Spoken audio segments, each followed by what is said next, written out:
Hello, I'm Isaac Snyder. And I'm John Snyder. Awesome. So guys, what are we going to take a look at? This is a big snowy winter display in the castles theme that we made for Guilds of Historica on Eurobricks. It's set in Midgardia, which is the northern guild, very influenced by Norse culture.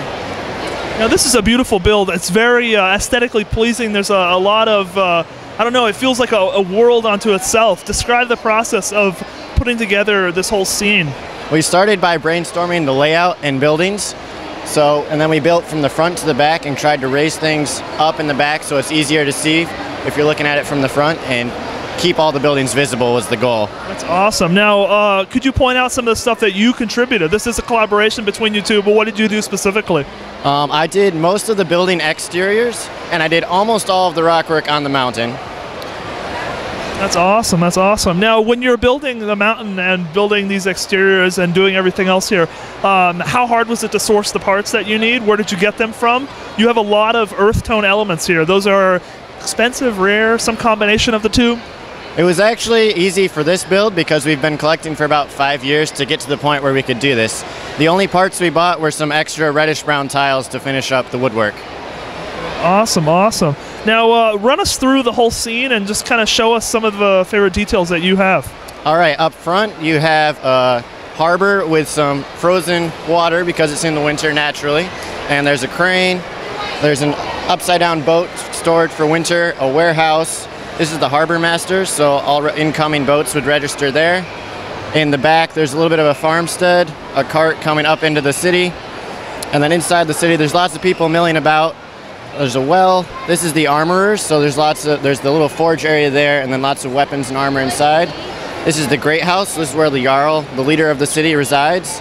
And then there's a dwarven mountain, and inside there's a armory, a great hall, and a treasury. And then just looking at that mountain, it really is amazing because you have parts going in pretty much every direction I can think of.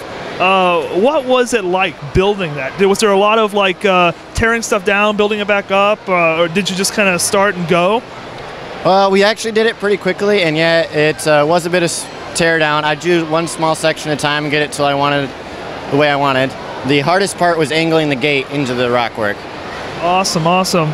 Isaac, thank you so much for sharing with us. Now, John, what did you contribute to the build?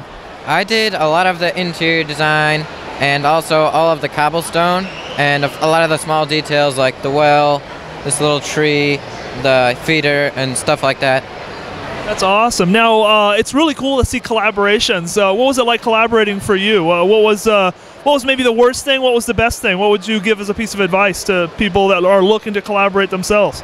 I guess the best thing is having two people working on it. You have two opinions so that it helps make it build better, because one person might see something the other doesn't that could make it better. The worst thing. Very cool. Now, when you transport the build to a convention, how do you guys break it down for transit? All the buildings are modular, so that each section comes off and we can put it in a different box. And then the mountain also is modular, so the rockwork splits at certain levels. That's awesome. Now, this is a stereotypical question, but how many pieces are there in this build? We estimate around 300,000. That's a lot. That is a ton. Very, very cool. Guys, thank you so much for sharing this wonderful creation with us. Really, really cool. Thank you.